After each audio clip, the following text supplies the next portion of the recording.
주 예수의 은혜와 평강이 여러분 모두에게 있기를 축원합니다. 우리 성경 읽은 지 벌써 며칠이 많이 후딱 지나고 이제 앞으로 한 달 약 40여일이 42일도 못 남았죠. 흔히 성경을 읽자고 시작을 하면 보통 창세기부터 시작을 많이 합니다. 창세기를 가장 많이 읽고요, 10장까지 더 많이 읽습니다. 인물도 본다면 그 가운데 있는 인물들을 가장 많이 알고요, 또 오늘 본문에 있는 이 에녹도 사실 여러분 가장 많이 알고 있는 인물이기도 하고 또 성경 구절이기도 합니다. 에녹은 사실 하나님과 동행한 사람으로 우리가 익히 알고 있습니다. 300년 살다가 하나님께서 에녹아 우리 집 가자 하고 손잡고 데려간 사건이 바로 에녹 사건이죠.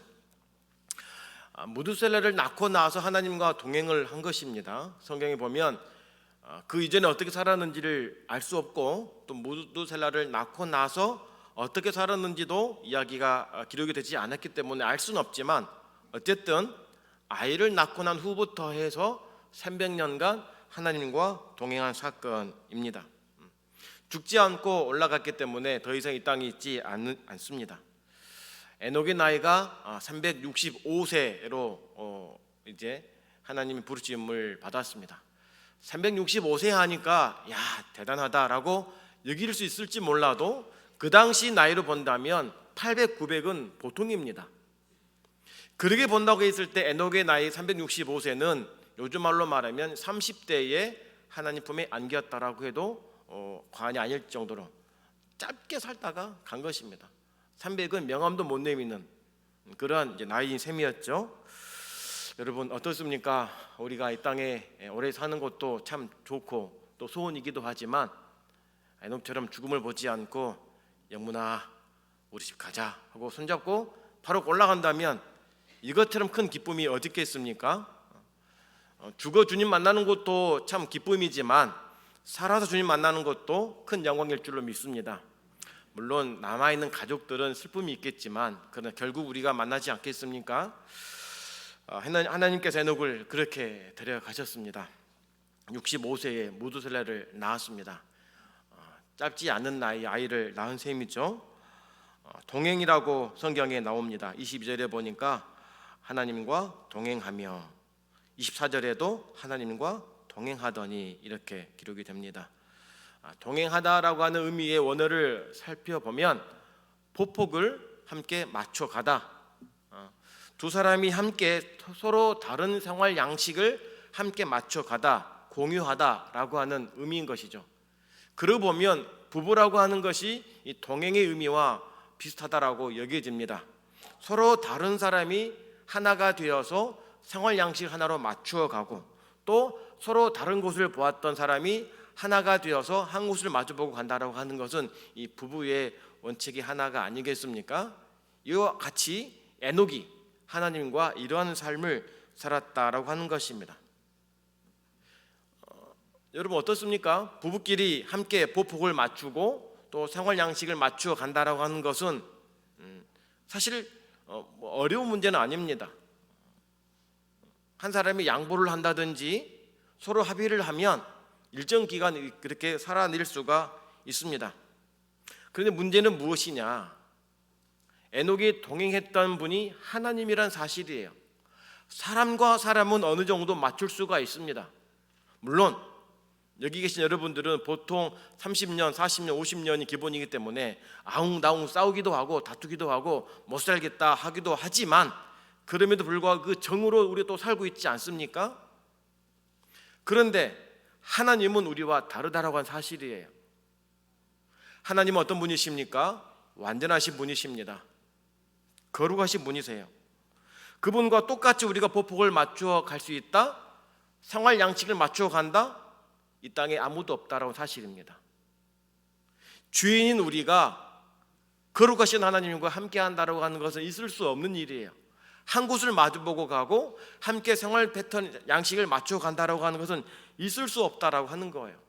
아무리 우리가 기도를 많이 하고 또 성경을 많이 읽고 또 은혜를 많이 받아가지고 성령 충만을 해서 그렇게 산다라고 할지 몰라도 그 기간이 오래지 않는다는 거예요.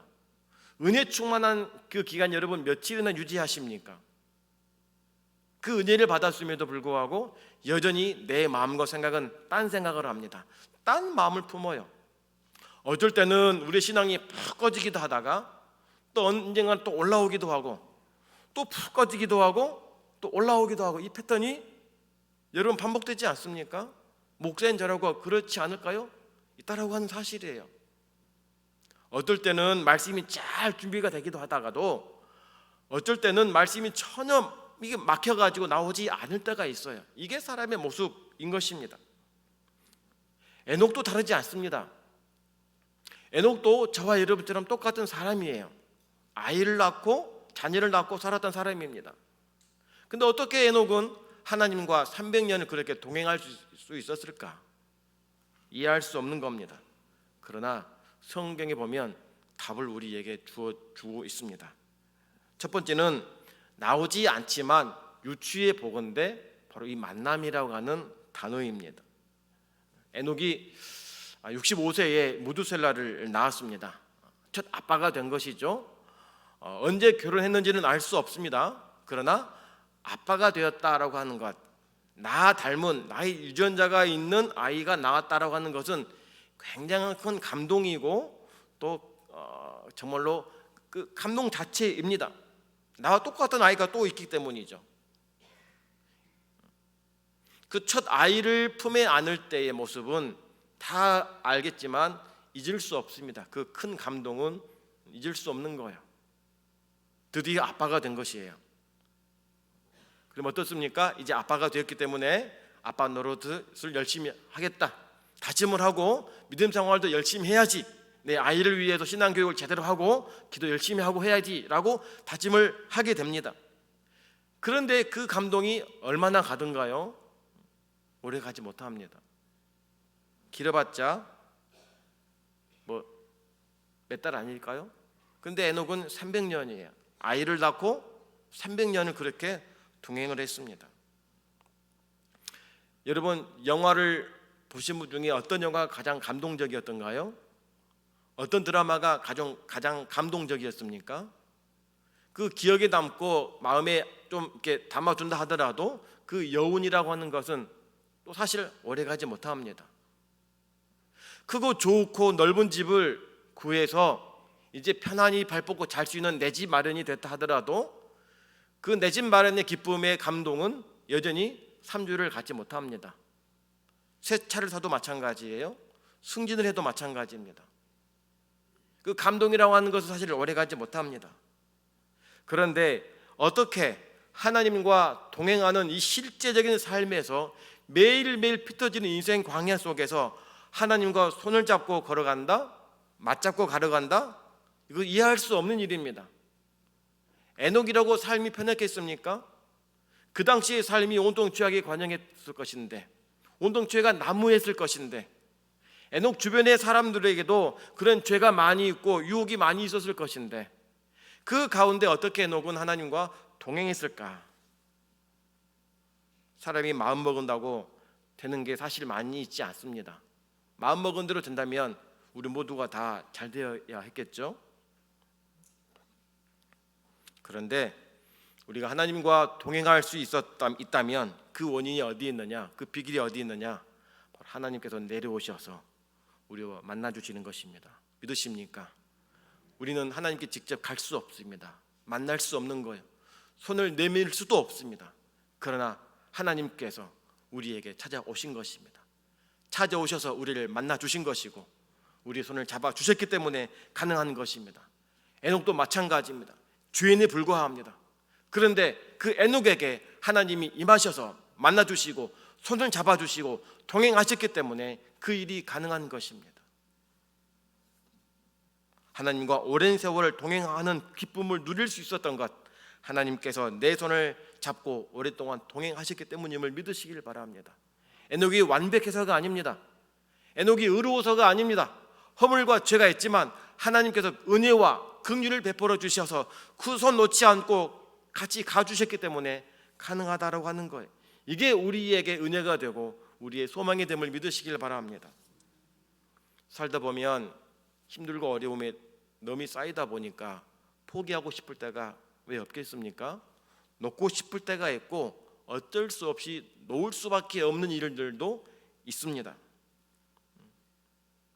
짜증나기도 하고 귀찮기도 하고 싫기도 하고 이 짐이 무거워서 때로는 너무 과중하다 보니까 이제 하나님도 필요 없고 교회도 필요 없고 모든 것도 다 필요 없다라고 하는 일들도 있을 수가 있습니다.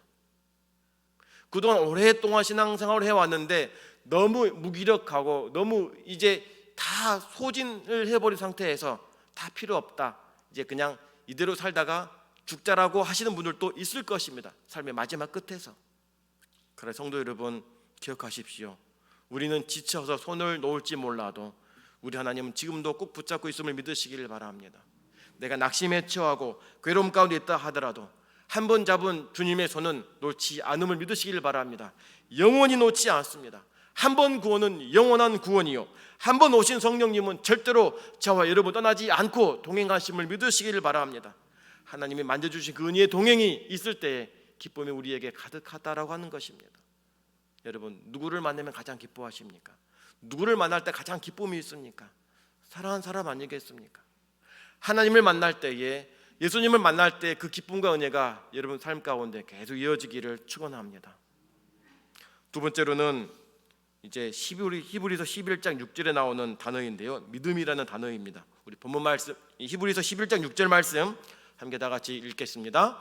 믿음이 없이는 기쁘시게 못하나니 하나님께 나아가는 자는 반드시 그가 계신 것과 또한 그가 자기를 찾는 자들에게 상 주시는 이심을 믿어야 할지니라. 아멘. 여기 보니까 뭐라 나옵니까? 믿음은 하나님께 나아간다라고 합니다. 하나님께 나아가기 위해서는 믿음이 중요하다라고 하는 거예요. 예배 자리에 나오게 만드는 것이 무엇이냐? 믿음이라고 하는 거예요. 믿음은 교회를 찾게 합니다. 믿음은 하나님을 만나게 하고, 믿음은 하나님을 송축하게 합니다. 힘들고 어려울 때 믿음의 사람은 아버지를 구하게 합니다. 잘못했을 때는 믿음의 사람은 하나님 잘못했습니다라고 회개할 줄 아는 게 믿음의 사람인 거예요. 그리고 무릎을 꿇습니다. 그리고 다시 일어서는 것이 믿음인 거예요. 그러면서 하나님은 나와 함께 하시고 내게 상을 주신다고 하는 것을 알기 때문에 포기하지 않는 것입니다. 여러분, 사람 중에는 의리가 많은 사람이 있고 종교심이 많은 사람이 있을 수가 있습니다. 이게 믿음은 아닙니다. 믿음은 무엇이냐? 하나님께 나가는 것입니다. 하나님께 가지도 않으면서, 구하지도 않고 찾지도 않으면서 의리를 강조하고 종교심 많다 하더라도 아무 의미 없는 것입니다. 하나님께서 온 우리에게 찾아오셔서 은혜로 우리와 만나주시고 동행하시는 것, 이게 우리에게 믿음을 선물로 주신 것입니다. 믿음은 우리가 만든다고 해서 만들어지는 것이 아닙니다.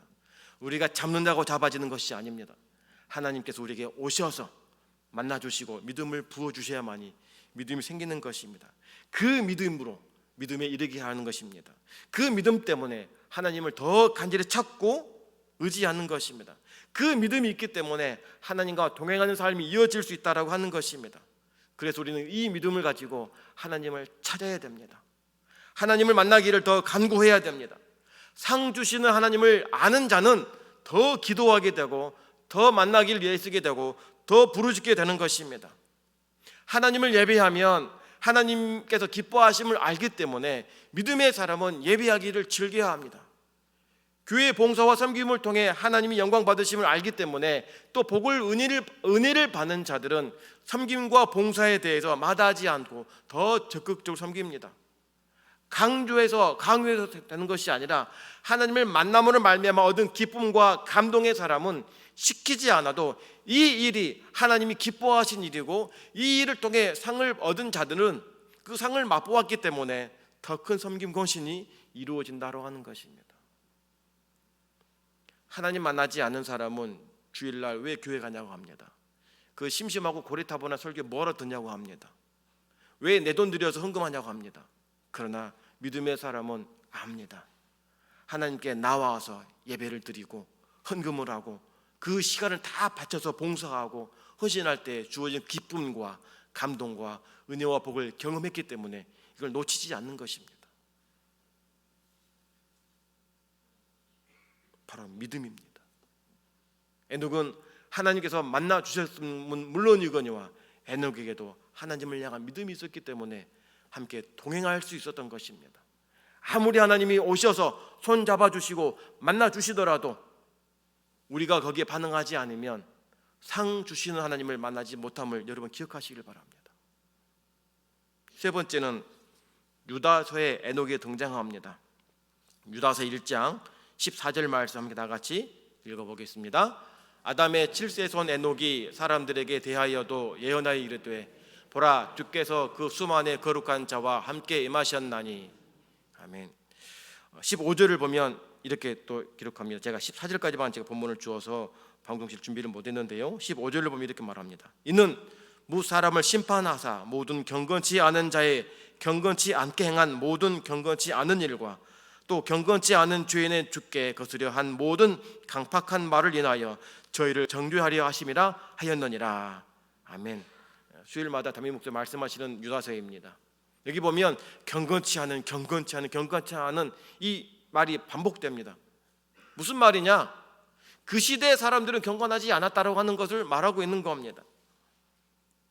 에녹이 살고 있던 시대에도 경건한 사람이 없었다, 찾아볼 수 없었다라고 하는 거예요. 그 속에서 에녹이 경건했다라고 하는 겁니다.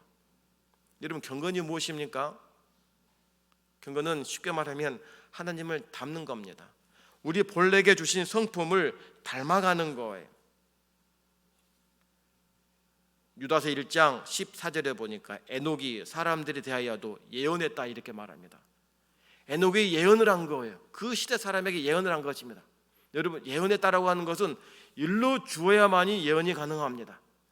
하나님께서 에녹에게 가르쳐 주셔야만이 예언할 수 있는 것이고 또 보아야만이 예언을 하는 것입니다. 환상을 본다든지 이걸 통해서 예언이 가능하기 때문이죠. 그러면 에녹이 본 예언이 무엇이었느냐? 마지막 심판 때 임한 것입니다. 우리 14절 다시 한번 보여줄래요? 14절만 함께 읽어보겠습니다. 14절입니다. 나가버렸나 봐요. 아담의 7세손 에녹이 사람들에 대하여도 예언하여 이르되 보라 주께서 수만의 거룩한 자와 함께 임하셨나니 이는 무 사람을 심판하사라고 말합니다. 이는 무 사람을 심판하사. 그러니까 에녹이 본 것은 심판하시는 하나님을 본 거예요. 어떤 심판입니까? 경건하지 않은 사람들, 죄악 가운데 있는 사람들이 하나님이 어떻게 심판하시는지를 하나님을 통해 보았기 때문에 이 두려운 종말의 마지막을 에녹이 예언하고 있는 것입니다. 자기 입으로 예언을 한 거예요. 선포한 거예요. 그러니 에녹이 경험했던 하나님의 그 종말의 심판을 알기 때문에 삶을 함부로 살 수 없는 거예요. 여러분, 본자는 확실하기 때문에 부정할 수 없습니다. 얼마나 그 충격이 컸는지, 마지막 심판이 어떻게 임할지를 에녹이 보았기 때문에 그 두려움과 경외심을 가지고 하나님과 동행할 수 있었다라고 하는 것입니다. 여러분, 의사가 여러분 더 이상 지난날 같이 술 담배하고 이렇게 하다간 한 날도 못해 죽습니다라고 한다면 여러분 어떻게 하시렵니까? 여전히 똑같은 삶의 방식으로 사시겠습니까? 못합니다. 살기 위해서는 그렇게 오랫동안 담아왔던 모든 패턴들을 바꿉니다. 바로 에녹이 그랬습니다. 마지막 심판이 어떠한지를 알았기 때문에 두려움과 엄중함으로 에녹이 하나님과 함께 따라가는 것입니다. 눈만 감으면 하나님이 보여주신 그 심판의 현장이 눈앞에 아른거립니다. 그러니 에녹이 함부로 살 수 없는 거예요. 우리는 어떻습니까? 1년이면 몇 번이고 시험에 듭니다. 시험에 들었다가 붙었다가 떨어졌다가 붙었다가 나갔다가 들어왔다가 얼마나 많이 하십니까? 교회를 옮겨볼까? 연말 되니까 내년 좀 쉬어야지라고 하는 구심들을 얼마나 많이 하십니까? 또 불평도 하고 의심도 하고 원망도 합니다. 왜 이렇게 하실까? 왜 이렇게 하실까? 에녹은 그런 감정이 없었을까요? 왜 악한 자들이 이렇게 승승장구하지? 왜 나쁜 자들을 하나님은 가만 내버려 두실까?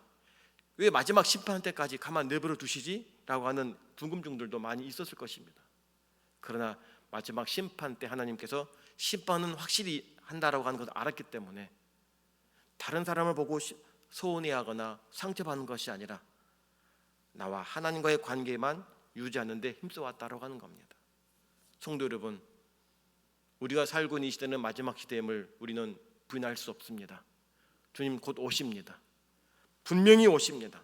그 앞에 저는 물론이거니와 여러분 모두도 그 앞에 서게 될 줄 믿으시기를 바랍니다. 성경은 각 사람이 행한 대로 그대로 갚아주신다라고 말씀합니다. 우리가 몇 년이 될지는 알 수 없지만 그때가 반드시 오게 되고 인생의 결산을 하게 될 때가 오게 될 것입니다. 그때는 모두가 다 주님 앞에 서게 됩니다. 먼저 떠나신 분들도 불러오실 것이고 살아있던 우리들도 주님 앞에 올라가게 될 것입니다. 그때 다 만나게 될 것입니다. 권사님 저기 계시네. 유두리 권사님 추수감사 예배 나오시려고 그 힘없는데 오시다가 주님 품에 안겼는데 저기 계시네. 반갑구나. 우리 장로님 그렇게 그립고 그립던 장로님 오랜만이네요. 반갑습니다. 우리 청년 열심히 봉사하고 찬양 많이 하고 우리 집사님 오랜만이에요. 다 보게 됩니다. 그때가 분명히 온다라고 하는 거예요. 이 사실을 아는 우리들이 우리 행실을 함부로 할 수 있겠습니까? 믿음에 떠날 수 있겠습니까? 자꾸만 상처와 시험 때문에 교회를 옮긴다, 이제 일 그만두겠다라고 할 수 있겠냐라고 하는 거예요. 여러분, 대안이 있습니까? 오직 우리의 대안은 예수님과 손 끝까지 붙잡고 하는 것밖에 없음을 믿으시기를 바랍니다. 주님 손 잡고 일어서시기를 바랍니다. 우린 힘이 없어 손을 놓을 수는 있지만 주님은 강하시기 때문에 우리 손을 붙잡아 주시면 물론이거니와 우리를 아예 들고 업어 주시는 분이심을 믿으시기를 바랍니다. 핵심이 어디 있습니까? 이제 우리 어떻게 하면 되느냐, 어떻게 해야 될 것인가가 중요합니다.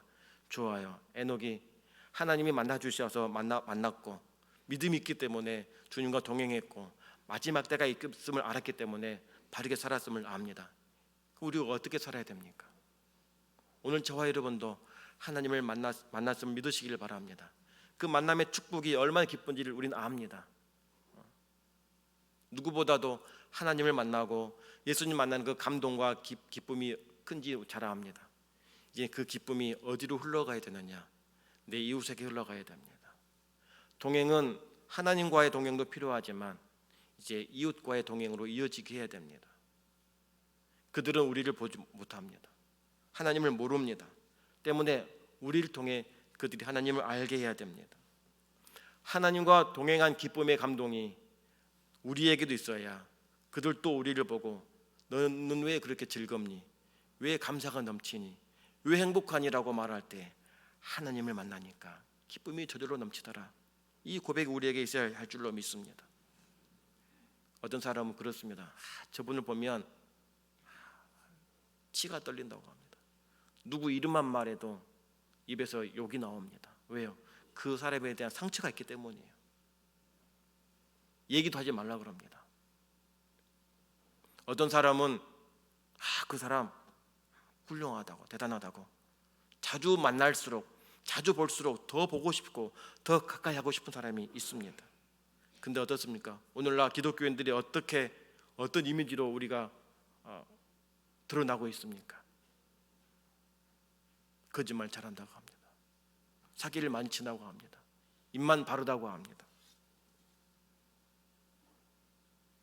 그러니 하나님께서 우리를 보실 때 얼마나 가슴 아파하시겠습니까? 어떤 사람이 어렵게 자기 친구를 전도했다 합니다. 어렵게 친구를 전도했는데 걱정이 되더래요. 교인들 때문에 상처받을까 봐 걱정이 된 거예요. 시험 들까 봐. 자기도 경험이 있으니까요. 그래서 친구한테 이렇게 말합니다. 여보세요. 여보, 교회 가면 딴 거 보지 말고 하나님만 보세. 하나님만 봐야 되네. 사람 보지 말고 꼭 하나님만 보소. 알았어 하고 다짐을 하고 이제 교회를 갔습니다. 교회를 갔더니 예배 시간에 앉았는데 하나님은 안 보이고 화면에 목사님만 보입니다. 안내위원이 보이는 거예요. 끝나고서 하나님 어디 계신가? 나는 안 보이던데. 그래, 사실 나도 못 봤어. 여러분, 하나님 보이지 않습니다. 저도 40 중반이 넘어가지만 모태 신앙이지만 하나님 본 적 아무도 없습니다. 한 번도 없습니다. 그러나 하나님 믿는 사람의 모습을 많이 보았습니다. 하나님 믿으면 저렇게 되는구나. 예수 믿으면 저렇게 사는구나. 많이 봅니다. 오늘날 왜 한국교회 교인들이 입에 오르락 내리락 하면서 좋지 않는 말들이 나옵니까? 하나님 믿으면서 예수 믿으면서 나온 행실들이 바르지 못함 아니겠습니까? 뒤에서 수근수근거리고 쑥덕쑥덕거리고 이간질하고 하는 모습들이 우리 안에 있으면 어떻게 그들이 우리를 보고 하나님을 보겠습니까? 하나님이 이런 사람인가? 이런 분인가? 예수 믿으면 원래 이런 사람인가라고 볼 수 있습니다. 하나님 보이는 것이 아니라 목사가 보이고 여러분이 보이고 교인들이 보이는 것입니다. 여러분, 전도가 많이 되어온들 우리의 모습 속에 하나님이 보이지 않는다면 그들의 발걸음이 이어지겠습니까? 계속 새신자들이 몰려오는데도 그들을 맞이하는 우리의 모습, 저와 여러분의 모습이 하나님의 모습이 닮아가지 않고 예수의 향기가 나지 않는다면 그들의 오는 발걸음이 이어지겠냐라고 하는 거예요. 우리의 모습을 돌아봐야 될 줄 믿습니다. 하나님과 동행한 사람의 모습은 기쁨과 감동이 있기 때문에 행실도 바르게 되어야 될 줄로 믿습니다. 그래서 우리의 삶을 보고 하나님을 알고 우리가 만난 기쁨과 은혜가 그들에게도 있어서 하나님의 동행이 그들에게 이어지기를 힘쓰는 저와 여러분 되기를 주님의 이름으로 축복합니다. 기도하겠습니다. 하나님,